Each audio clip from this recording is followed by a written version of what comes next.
이제 내일 모레 배달할 그림을 이제 완성 다 해서 말리고 있고요. 선풍기 돌아가고 있고 이제 한 2시간쯤 후에 바니쉬를 바르고 바니쉬 바르고 또 한 3시간 바니쉬 바르고 3시간 이후에 포장을 하면 되거든요. 그러니까 앞으로 5시간이 좀 남는데 아무래도 완성할 때는 신경을 좀 많이 쓰게 되잖아요.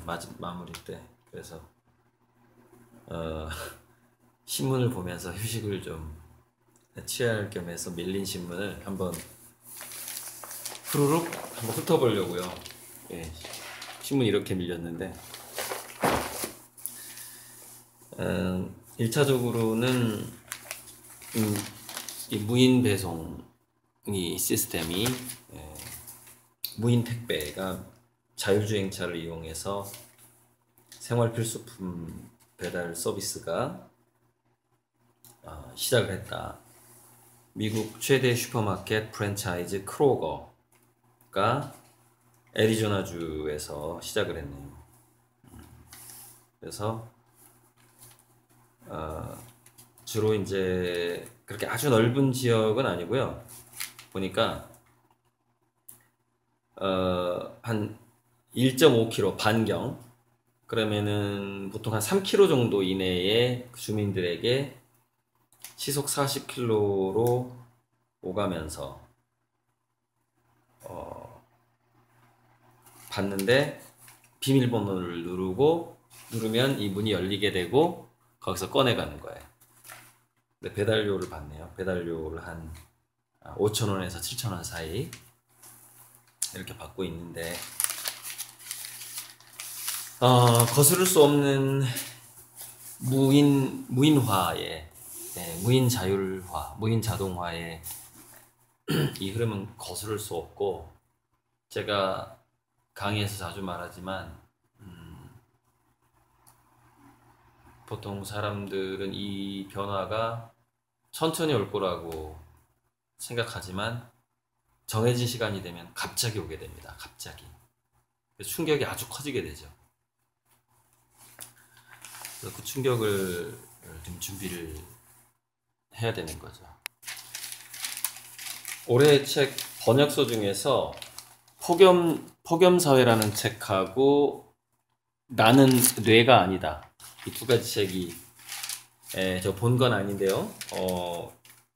이제 마음에 드는데, 폭염사회 같은 경우에는 앞으로 이렇게 기상 또한 양극화가 되잖아요. 너무 더워지거나 너무 추워지거나 추웠다 더웠다 막 이렇게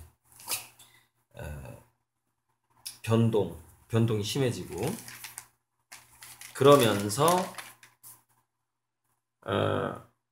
가난에 빈곤한 사람들이 이 날씨 때문에 많이 죽게 된다라는 이야기거든요. 그래서 추위와 더위 때문에 이 가난한 사람들이 죽어가는, 올해부터 더 심해질 것 같은데, 이거 정말 사람이 먼저다 라고 주장하는 정부가 좀 잘해줬으면 좋겠어요. 비정규직 안전도 좀 빨리 국회의원들 정신 차리시고. 자, 신경과학이 오만함에 제동을 건다. 나는 뇌가 아니다.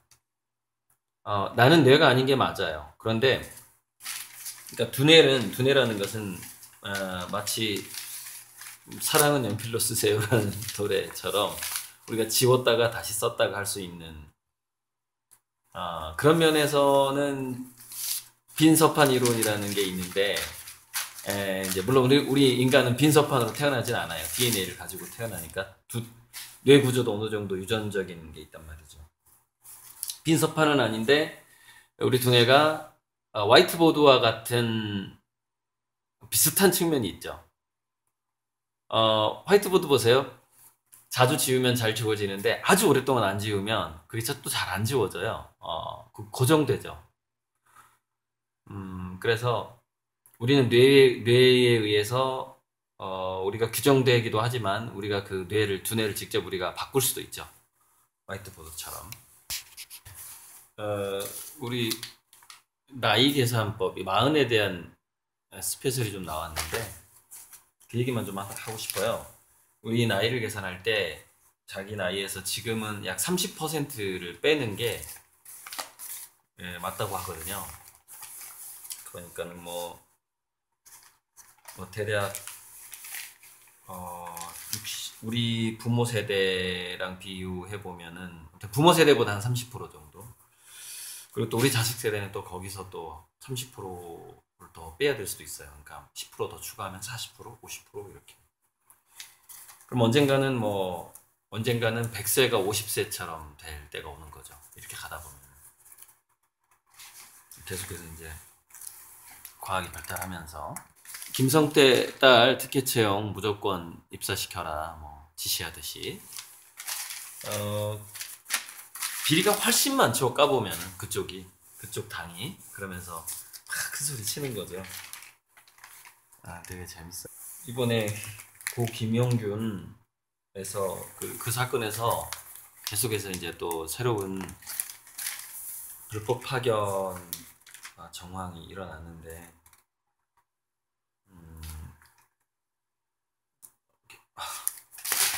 정말 어이없는 게 이 현장에서 16번째 죽음이래요. 김용규 씨가 그러니까 하청 제한청 한 노동자의 16번째 죽음 정도 되는데 하청업체 죽음이기 때문에 그 본청에서는 사망 사건이 없잖아요. 그러니까는 위험한 데는 자기들이 일을 안 하니까 그래서 산재가 없다고 보고가 되고 산재가 없으니까 포상금을 3,500인가를 받아서 나눠 가졌대요. 와 정말 상상 초월인 것 같아요. 이 정도로 이렇게 약자가 노예화되어 있는가라는 것이 너무나 상상 초월인 것 같아요. 이분이 미국에 최초로 진출했던 걸그룹이래요. 한류 걸그룹 김시스터즈의 큰언니 김숙자 씨인데 79세인데 이 신문지상으로 봤을 때 39세로 보여. 39세. 어떻게 관리를 했는지 그럼 몇 살이 어려 보이는 거지? 50년이 아니 40년이 젊어 보여요. 40년이. 79세인데 80세잖아요. 근데 한 40밖에 안 보여요. 정말 대단하다. 이런 시대가 오는 거죠.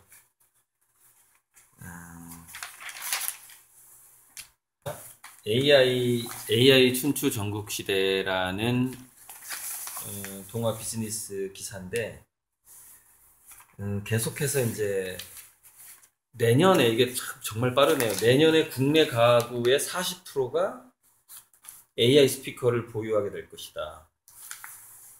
그러니까 사물 인터넷이 급속도로 빨라진다는 기사거든요. 국내 가구 10곳 중 7곳이 인공지능 스피커. 그러니까 인공지능 스피커를 이제 어디나 어느 회사나 이렇게 갖게 되는 굉장히 많이 퍼지는 거죠. 그리고 사물에 장착될 수도 있는 거고. 제가 가끔가다 실수로 동아일보 익산 동아일보 회사에서 스포츠 동화를 이제 공짜로 주겠다더니 가끔가다 매일경제를 껴서 주거든요. 그래서 제가 이제 전화했죠. 나는 스포츠 신문 잘 안 본다. 차라리 계속 매일경제를 줄 수 있냐. 가끔 가다가 이렇게 스포츠 대신에 매경이 들어오던데 그랬더니 5,000원만 추가를 해달래요. 그러니까 이제 2만 원이 되는 건데 그러면 하겠다. 그래서 앞으로 매경이 쭉 들어올 것 같은데 아무래도 볼거리가 많죠. 그래서 이제 매경이 들어오면서 매일경제 이런 화성 분화구에서 발견한 얼음이에요. 얼음. 화성 분화구에 있는 얼음층. 참 재밌는 사진이고 미국 CIA 정보국에서 자기가 상대방의 조직을 와해시키려면 이렇게 하면 된다라는 그 공작 지침이 몇 가지가 있는데 이게 이제 삼성 회의에서 이게 등장을 했다는 거예요. 참 재밌네요. 자, 조직을 망가뜨리는 지침. 지금 6가지가 있는데 한번 읽어드릴게요. 재밌을 것 같아서. 자, 신속한 결정이 필요할 때 잦은 회의와 위원회를 제안해라. 신속한 결정이 있을 때 회의를 하자고 해라. 이게 그 사기꾼들이 남의 회사 거 뺏어 먹을 때 쓰는 기법이죠, 이게. 자, 회의 시에 개인적인 무용담을 얘기한다거나 해서 그 회의 주제와 관련 없는 얘기를 자꾸 꺼내라. 그 다음에 주제를 흐려라 이거죠. 회의 주제를. 좋은 아이디어가 나오면은 그 아이디어 표현에 대해서 단어가 적절치 않다는 둥 하면서 그 아주 세부적인 것으로 시비를 걸어라. 그러니까 좋은 아이디어가 그 회사에 퍼지지 않게 하라는 거죠. 다음, 실패할 때 누가 책임지겠느냐는 말로 일단 공포감을 조성해라. 이거 잘못되면 누가 책임질 거야. 이렇게. 근데 이거 굉장히 우리나라 전체 조직에서 이렇게 하고 있는 것 같은 느낌이 드는데. 그 다음에 불평과 확산을 유도하고 사람들을 만날 때마다 당신은 차별받고 있다라고 하면서 그 사람을 유혹해라. 그래서 그 사람이 그 조직에 불평을 갖게 만들어라. 그 다음에 신입사원에게 잘못된 방향으로 업무 지시를 해라. 신입사원은 뭐 어리부리하니까 어떤 그 업무 지시가 맞는지 안 맞는지 잘 모르니까 그 잘못된 업무 지시를 내려라. 그러니까 그 스파이를 그 조직에 심은 다음에 이렇게 하라는 얘기거든요. 근데 제가 봤을 때는 뭐 이 자체 스파이가 너무 많은 것 같아요. 우리 제가 알고 있는 그 한국 조직에는 이런 사람들 많은 것 같거든요. 네, 좀 재밌는 기사네요. 근데요, 문 대통령이 대선 공약을 포기하면서 실용주의로 돌아서고 있다. 타협한다는 얘기죠. 기득권하고. 유시민 팟캐스트, 매주 팟캐스트를 유시민이 정책과 이슈에 대해서 직접 팟캐스트를 하기로 했다. 안철수 독일에서 손편지를 보내왔다. 나이 때처럼 단단히 성장하겠다. 유시민 대선 나오려고 하는 건가 하는 생각도 들고요. 글쎄 한 3년 전부터 얘기했나요? 삼성 반도체 곧 위험해진다고 그랬죠. 반도체가 이제 잘 안 팔려서 지금 비상경영에 들어갔다고 하는데 비상경영 들어가봐야 돌파구는 없습니다. 왜냐면 다른 경쟁사의 반도체는 발달했고 이 다음에는 4세대 특허를 가진 반도체로 넘어갈 것이기 때문에 그렇습니다. 지금 국립현대 미술관에서 마르셀 듀샹의 50년 사후 50년 회고전을 하고 있는데 듀샹이 그림을 그리던 시절이 있었죠. 듀샹도 아마 미대생이었을 겁니다만은 미대를 안 다녔나 정확히 모르겠는데 어쨌건 미술대학을 안 나온 화가도 많았으니까 옛날에는. 그런데 듀샹은 25살에 붓을 놨어요. 그리고 현대적인 작품으로 넘어갔죠. 일찍 났네요. 그런데 25살 이전에 듀샹이 그렸던 그림은 미술대학 기준으로 봤을 때는 한 C학점에서 D학점 정도 된대요. 그러니까 그림을 아주 잘 그리는 사람은 아니었다는 거죠. 그런데 저도 제가 제 전공을 그렇게 잘하는 사람이 아니었기 때문에 다양한 미술 분야를 접하면서 오히려 전화위복이 됐는데 듀샹도 마찬가지죠. 듀샹은 굉장한 부잣집 아들이었고 저는 이제 굉장히 가난한 집 아들이고 그 차이가 있는데 듀샹은 이제 자기 그림을, 자기 작품을 볼 줄 아는 그런 진정한 대중이 나타날 때까지 100년이고 50년이고 100년이고 기다려야 된다, 이런 말을 남겼다고 합니다.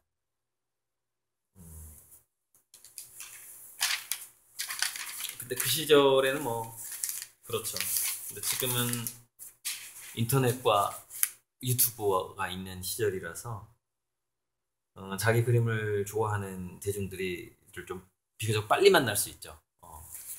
옛날하고 틀리죠. 고 김영규 씨 어머니 인터뷰 내용 중에서 그 현장에 가보니까 그 탄이 이렇게 떨어져서 쌓인 거를 치우는데, 여러분 그 시멘트 삽질 안 해보셨죠? 저는 이제 보통 시멘트 공그리신다고 할 때 삽질 많이 해봤는데 허리 엄청 아픕니다. 이 석탄 치우는 거.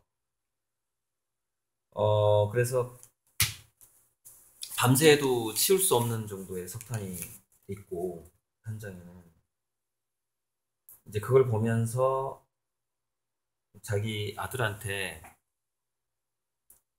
고생해봐야 된다는 말을 한 것을 후회한답니다.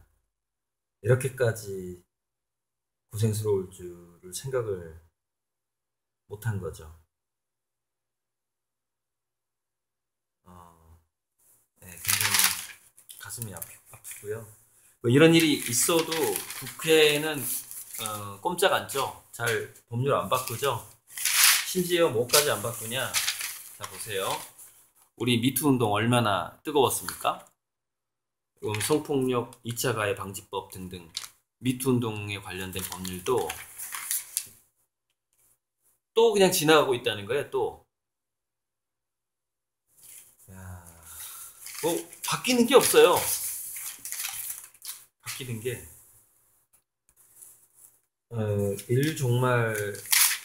일종말을 앞당기는 10가지에 대한 칼럼이 있는데, 핵무기, 생화학무기, 기후변화, 생태계 붕괴, 전염병, 소행성 충돌, 화산 대폭발,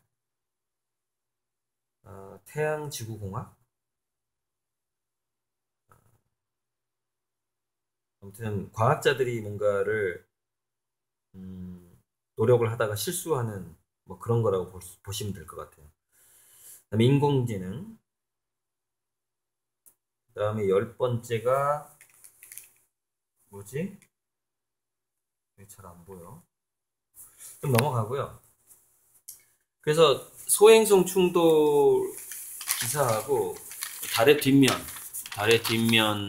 사진이 동시에 나와서, 이번에 중국에서 달의 뒷면을 탐사하잖아요. 근데 여러분, 달의 뒷면에 보면은 달의 앞면보다 이렇게 크레이터가 굉장히 많아요. 크레이터가 그 해성 충돌한 크레이터가 엄청 많은데, 이 지구로 떨어질 만한 것들을 달이 엄청 많이 이렇게 대신 맞았다는 거예요. 그래서 정말 어머니처럼 달이 지구를 지킨 측면이 있다, 그런 생각을 한 적이 있거든요. 저번에 일산화탄소 중독으로 죽은 학생들 있잖아요. 여기 이렇게 연통 어긋나가지고. 근데 참, 저도 엊그제 얼마 전에 그 이사가 전셋집에 계단 2개를 새로 만들었는데, 정말 마감이, 돈은 돈대로 받고 마감이 너무 어설프다라는 점들이 너무 많은 거예요. 그러니까 한국 사회가 그 자존감의 문제가 정말 심각한 것 같아요. 자기가 하는 일에 대한 그 자부심이 부족하면은 그 일에 대해서 마감을 제대로 못하게 되거든요. 대충 하게 되거든요. 용접 같은 것도. 그래서 보니까는 보강하고 용접하고 그라인더질을 제가 또 해야 되겠더라고요. 그러니까 뭐 더 이상 말을 안 하는데, 제가 뭐 비싸게 주고 한 거 같진 않고 그냥 살짝 싸게 한 것 같아서 그러니까 이게 이런 거 나사 하나만 딱 박아주면 끝나는 문제거든요. 정말 그 나사 하나 박는데 10초 걸려요. 10초. 근데 안 하는 거예요. 이런 거. 왜 안 해도 되니까. 뭐 설마 바람 불어서 빠지겠어 뭐 등등등 이렇게 생각을 하는 거죠.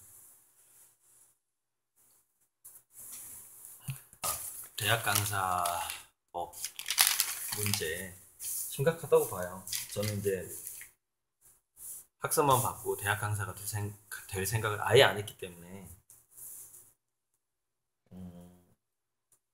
사실 굉장히 비참한 10년, 15년을 보낸 그런 대학 강사하는 선배들 많이 봤어요. 그래서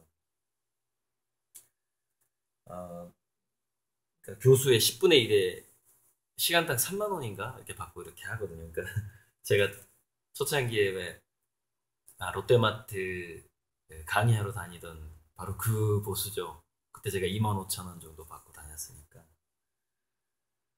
그마저도 잘 안 준 롯데마트가 있었죠. 근데 제가 지금 걱정되는 거는 강사법이 통과가 돼도 대학에서 강사를 줄이려고 하는 지금 그런 조짐이 보이고 또 하나는 대학 자체가 줄어들면서 지금 현재 교수가 강사가 되게 생긴 지금 상황이거든요.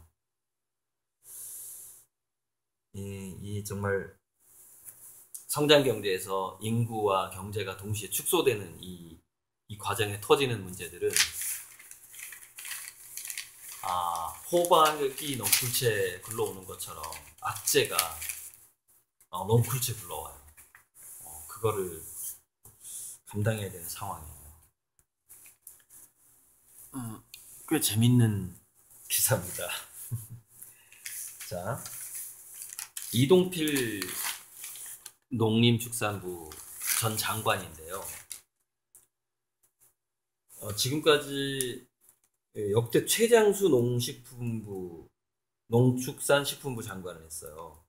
2013년부터 2016년 9월까지니까 3년 6개월을 장관을 했는데 학자 출신이고 그래서 이제 장관을 하고 나서 자기 고향 의성으로 가서 다시 60대 5급 공무원이 된 거예요. 그러니까 장관에서 공무원으로 다시 하면서 계속 농사를 짓고 이제 연구를 하는 거죠. 그런데 이 사람 말이 모든 모든 장관들이 들어야 될 말인데 이게 이렇게 말합니다. 평생 농업을 공부했던 사람으로서 상당히 책임감을 느낀다. 수입 농산물의 개방화와 고령화로 인한 농업과 농촌의 위기를 극복하기 위해 백의종군의 자세로 미력이 남아 보태겠다. 직접 농사를 지어보니 규모가 작으면 돈이 안 되고 팔 때도 마땅치 않더라. 이런 문제를 해결하기 위해선 지역사회가 서로 연계해야 되고 품질 개선해서 경쟁력을 갖추려는 노력이 필요한데 이런 부분에 대해 방향을 제시할 생각이다. 즉 장관 할 때 몰랐던 것을 농사 지으면서 알게 되는 거죠.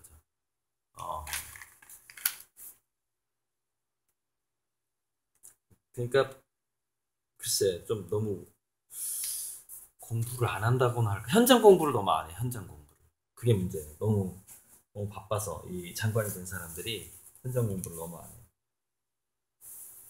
그래서 어찌되었건 정말 보기가 좋아요. 이렇게 장관하던 사람이 직접 농촌에서 농사를 지으면서 계속 연구하고 있고 하는 게 너무너무 감사하고 정말 보기가 좋습니다. 감독에 대한 소식이 나왔는데 우와, 박혜성 감독 어머님이 96세로 아직 살아계시고요. 지금 치매 증세가 오셨고 놀라운 게 이 박혜성 감독의 어머니가 진주여고를 졸업했고 대학을 나왔대요. 지금 96세인데 지금 뭐 97세로 봐야 되겠죠. 97세, 98세로 본다 보면은 와 대단한 거죠. 그리고 고향에서 약방을 운영해서 굉장한 부자였다는 겁니다. 그랬을 때, 그러니까 부잣집 아들이에요, 박한서 감독이. 그래서 축구 예체능을 했나 모르겠어요. 예. 음, 예로부터 뭐 이렇게 국가대표를 시킨다는 건 돈이 많이 들죠. 그런데 이제 마을 사람들이 에, 굉장히 그 어머니가 여장부였다. 그리고 그 박항서 감독도 그 엄마 성격을 닮았다. 이렇게 말을 한다고 합니다. 또 굉장히 너무 이제 우리가 서민처럼 생겨가지고 박항서 감독이 이렇게 대단한 대학 나온 어머니에다가 어렸을 때 굉장히 부자였다. 뭐 이런 이렇게 좀 상상이 안 되잖아요. 어, 제가 외모 차별을 하는 건가요? 아무튼 그런 느낌이 들었는데 이렇게 보니까 일찍 스포츠를 시작할 만한 그런 환경이었구나. 그리고 새삼스럽네요, 굉장히. 현대건설이요, 카타르에서 박물관 공사를 하고 있는데, 위에서 바라보면 이렇게 꽃처럼 보이는 건축물이에요. 그러니까 그런데 이 건축물의 이제 설계는 외국인이 했겠죠. 누구지? 아무튼 외국인일 텐데 제가 참 아쉬운 게 우리나라에 이렇게 우리나라는 주로 좀 애니메이션 쪽도 그렇고 이런 건축 쪽도 그렇고 공사는 하는데 그 디자이너가 건축가가 세계적인 건축가가 나오지 않고 있거든요. 그래서 롯데타워도 외국인이 디자인한 거죠. 그래서 이런 부분들을 깰 때가 됐거든요. 이제 방탄소년단처럼 미술계에서도 세계적인 스타가 나와야 되고 건축계에서도 나와야 되고 그래서 그런 조건을 그런 문화 선진국의 조건을 만들고 실제로 우리나라를 문화 선진국으로 만들고자 하는 그런 열망이 제가 강해요. 그러니까 저는 이제 월남전에서 전사한 아버지를 두고 계신데 이제 힘이 약해서 용병으로 끌려갔다, 용병으로 갈 수밖에 없었다, 가난해서 갈 수밖에 없었다 이렇게 생각을 하는데 이런 거를 어, 문화 선진국이 됨으로써 하나의 그 복수를 하고 싶다는 생각이 참 많이 들거든요. 그래서 참 정말 아름다운 건물이고 공법상 거의 불가능에 가까운 이런 공법을 우리 한국의 건설회사 하는 거 정말 너무너무 자랑스러운데 결국 그 디자이너는 한국인이 아니라는 것 너무 안타깝네요. 건축가 이름이 여기 나와 있네요. 장 누벨, 프랑스의 건축가 장 누벨인데 좀 미술도 그렇고 건축도 그렇고 후원이 참 많이 필요해요. 후원이 참 많이 필요합니다. 톤즈, 울지마 톤즈, 그 이태석 신부, 의사 신부 제자가 드디어 이렇게 의과대학을 졸업을 했어요. 인제대 의과대학을 졸업을 했고 고향으로 가서 그 이태석 신부처럼 그렇게 의사로서 봉사를 하고 싶다고 말했네요. 기분이 좋고요. 이 이름이요 좀 기네요. 토마스 타반 아콧. 토마스 타반 아콧. 이네. 아프리카 남수단 출신의 의사가 한국에서 의사가 출연을 했어요.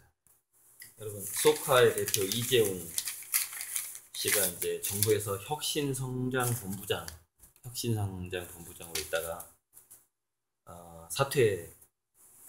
사퇴하면서 페이스북에 이렇게 만화 만평 하나를 올리고 사퇴를 했는데 이 만화의 내용이 공무원이 이제 이렇게 말을 하는 겁니다. 당신의 제안은 혁신적이지만 받아들일 수 없을 것 같다. 현재 실패한 방식들이 편하기 때문이다. 이런 말을 하는 만화를 올리고서 빠져나가고 기업으로 돌아가기로 했답니다. 그래서 기득권이 너무나 공고하고 정부가 기존 규제 시스템에 익숙해져서 혁신이 어렵다. 그래서 로드맵이 없고 합의를 기대하는 것이 불가능하다 하면서 나갔어요. 어려운 거죠. 혁신 성장이 어렵다면 이제 서서히 망해 가다가 바닥 찍고 올라가는 이제 방법밖에 없는 거고, 어찌 보면 그게 더 바람직한지도 모르겠어요. 왜냐면 그 과정에서 많은 자정작용이 일어날 것이기 때문에 더 좋을지도 몰라요. 그런데 수많은 사람들이 무너지고 자살하고 하는 것만 사람이 먼저다라고 얘기한 이 정부가 그 부분 좀 대책을 세워놓고 다음 정권으로 넘겼으면 좋겠다. 그런 생각이 듭니다. 2012년 이후 2012년 이후인가 가계소득이 현재 4% 늘어날 때 세금이 11%씩 증가하고 있답니다. 그러니까 계속해서 세금을, 근데 앞으로 이 세금 증가되는 속도가 더 빨라질 것 같습니다. 왜냐면 고령화 사회이기 때문에 그렇죠. 쓰고 세금이 많이 나가기 때문에 생활비를 아껴 써야 되는데, 생활비를 아끼게 되면 자영업이 망가지게 되고, 세금 낼 사람은 다시 또 줄어들게 되고, 계속 악순환이죠. 정부 재정은 계속 안 좋아지고, 그러니까 앞으로 한 20년간은 계속 더 이렇게 국가가 빚을 져야만 하는 그런 상황이 계속 될 겁니다. 여러분, 굉장히 빨리 지금 진행되네요. 비혼 동거 가족에 대한 사회적 차별 없애는 시도가 지금 시작했고, 사실혼을 가족으로 인정하는 법 개정이 여성가족부에서 추진하고 있고요. 이게 지금 제가 그랬죠. 이게 가장 확실한 저출산 해결책이라고. 여성들이 시댁에 대한 그 압박감을 없이 아이를 낳아서 키울 수 있는 그 제도, 굉장히 한국에서는 효과가 아주 클 상황이죠. 이건 경제적인 부분도 해결이 돼야 되겠지만은 심리적인 부분이 해결이 되는 거거든요. 그래서 혼외 출생의 표기를 없애기로 했다. 드디어 이제 한국도 유럽처럼 가족제 제도가 바뀌어가는 지금 이제 시동을 건 겁니다. 이제 출발을 한 거죠. 제 예상보다 좀 빨라가지고 좀 약간 놀랐어요. 뭐 한 몇 년 내에 이런 움직임이 아주 더 거세질 거라고 생각을 합니다. 여러분, 굉장히 새로운 것들을 좀 보는데요. 파나마에서 이제 지렁이 모양의 양서류가 발견이 됐는데, 영국의 친환경 건축 회사가, 건축 자재 생산업체 회사가 이 양서류의 장명권을 거의 3천만 원을 주고 낙찰을 받았다는 거죠. 그러니까 그 이름을 지을 수 있는 권리, 새로 발견된 생물에. 그러니까 이런 이름을 지을 수 있는 권리를 학계에서 이렇게 팔기도 하나 본데, 그래서 이제 눈이 없는 이 양서류한테 도널드 트럼피라는 이름을 지어준 거예요. 그러니까 네르모피스 도널드 트럼프 이렇게 지었는데, 왜냐면은 그 기후변화라든가 지구의 여러 가지 문제점을 보고도 못 본 척한다, 도널드 트럼프가.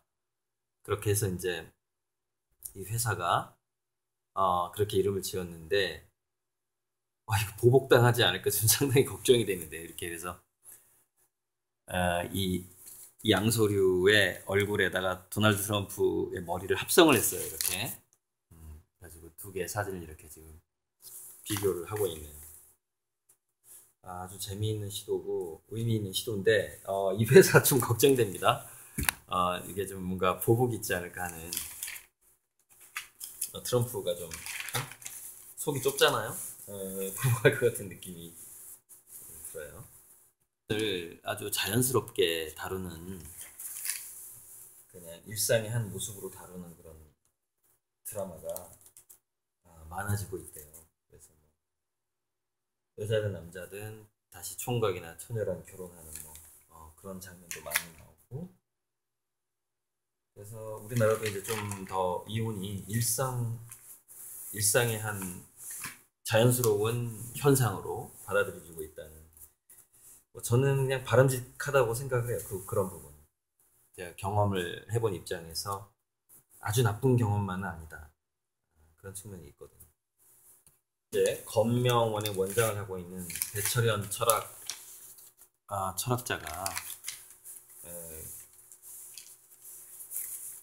글쓰기, 책 읽기와 에세이 글쓰기 그리고 면접으로 서울대 입시를 바꾸자 이렇게 이제 제안한 적이 있다고 하거든요. 그래서 독서와 글쓰기 교육을 하게 되면은 우리 사회가 많이 바뀔 것이다 이런 얘기를 하고 있어요. 그러니까 우리 한국의 공교육은 뭔가 이렇게 암기하고 배우는 건 열심히 하는데 생각해서 자기 글쓰기가 부족한 건 분명히 맞아요. 근데 저는 이제 도올 김영옥도 비판을 하고 이 사람도 비판을 할 수밖에 없는 게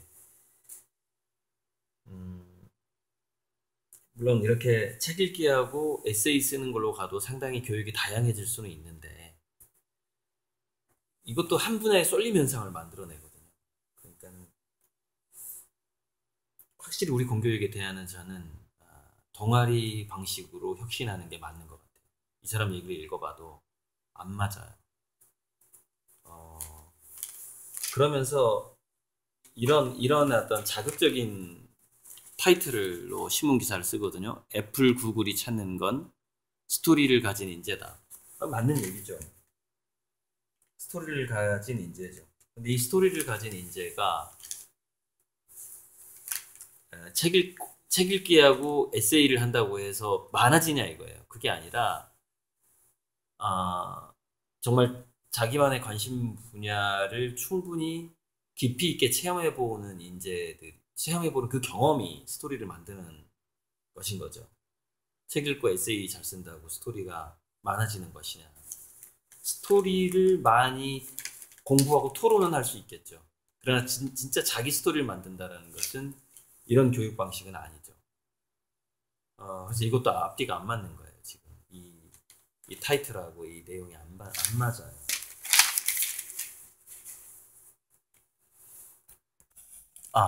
자 이렇게 이제 밀린 신문 조금 해결했고요.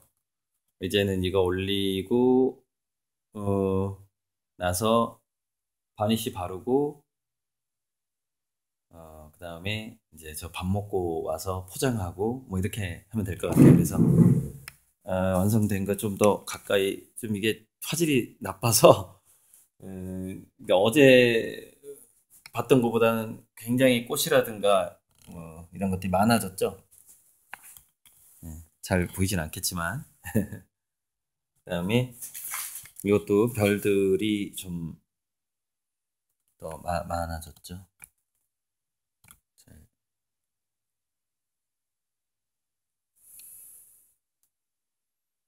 네, 그래서 뭐 이미지는 이제 SNS에다 올려야 될 것 같아요. 좀 고화질로 찍어가지고 오늘은 이상입니다.